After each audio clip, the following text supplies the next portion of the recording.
Hello friends, આજે હું share કરીશ તમારી સાથે ચોખાના લોટની વડીઓ બનાવવાની રેસીપી. તો આ વડીઓ તમે આખું વર્ષ સ્ટોર કરીને રાખી શકો છો. એ રીતની આપણે વડીઓ બનાવીશું. તો અહીંયા આગળ 2 કપ આપણે લોટ લઈ લઈશું ચોખાનો. તો અહીંયા 2 કપ લોટ ચોખાનો ચારીને લઈ લીધો છે મેં અહીંયા. હવે એની અંદર એડ કરવા માટે આપણે પાણી લેવાનું છે. તો જેટલો લોટ લીધો છે ને એનાથી વધારે આપણે પાણી લેવાનું છે. જાડા તરિયાવાળું વાસણ લઈ લેવાનું છે. એમાં આપણે 2 કપ પહેલાં પાણી ઉમેરીશું. આમાં આ બીજો કપ.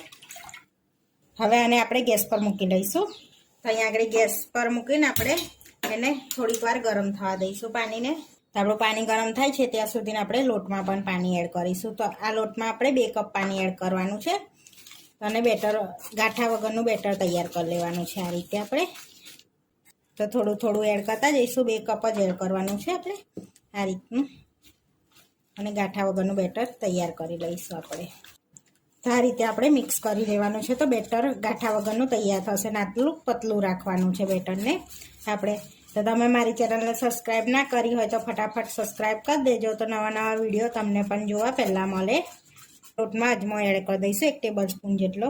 કારણ કે લોટમાં એડ કરવાનો, જો આપણે પાણીમાં એડ કરીશું તો આપણી વડીઓ સામ પડી જશે, કારી રાખશે એટલા માટે. તો આપણું પાણી પણ ગરમ થઈ ગયું છે. એમાં 2 ટેબલ સ્પૂન આપણે જીરું એડ કરી દઈશું.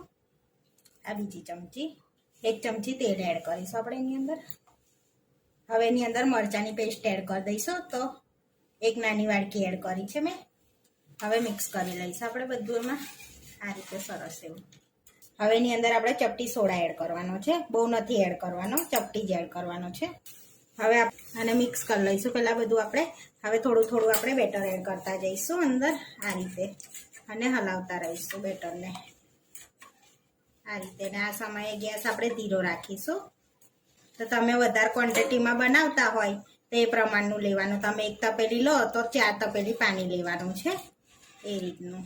ધીમા તાપે ગેસને ધીરો જ રાખવાનો છે. અને ધીમા તાપે આપણે એકદમ ઠીક થાય ને ત્યાં સુધી એને હલાવતા રહીશું.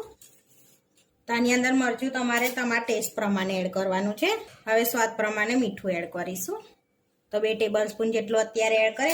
એનું ખીરું ઠીક થાય ને તો મીઠાનું પ્રમાણ વધી જાય છે.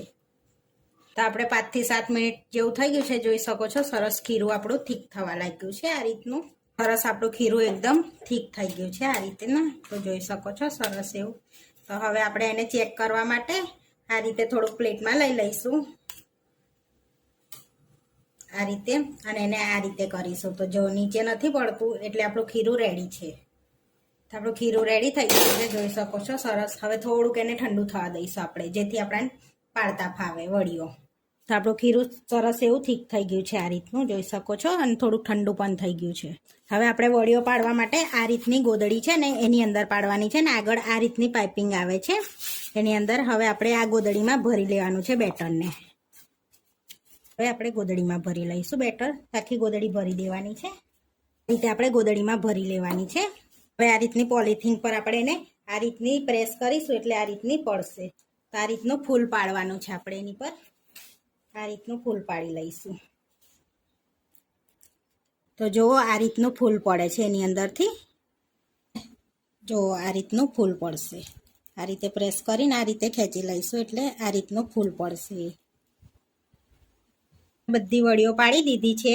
તો તમારા પાસે આ રીતની ગોદડી ના હોય તો તમે હાથથી પણ વડીઓ પાડી શકો છો. આ વડીઓને સુકાતા 2 દિવસ લાગશે. આપણે 2 દિવસ થઈ ગયા છે. સરસ આપણી વડીઓ સુકાઈ ગઈ છે. તો આ રીતની આપણે તાપમાં પાડીએ ને તો ફાટવી જોઈએ. તો સરસ એવી વડીઓ થશે આપણી પોચીને એવી. હવે તરી લઈશું. તો તરવા માટે અહીંયા તેલ ગરમ કરવા મૂકી દીધું છે. સરસ તેલ ગરમ થઈ ગયું છે. તો હવે આપણે વડીઓ એડ કરવાની છે.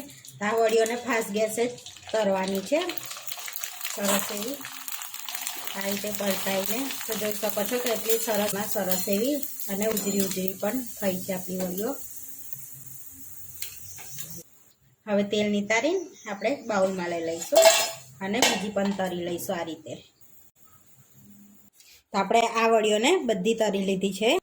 તો આ વડીઓને તમે બાળકના લંચ બોક્સમાં આપી શકો છો. સવારના નાસ્તામાં ચા જોડે તમે પણ ખાઈ શકો છો. એટલી ટેસ્ટી બનીને તૈયાર થઈ છે આપણી વડીઓ. તો આખું વરસ આપણે એને સ્ટોર કરી શકીએ છીએ વધારે ક્વોન્ટિટીમાં બનાવીને.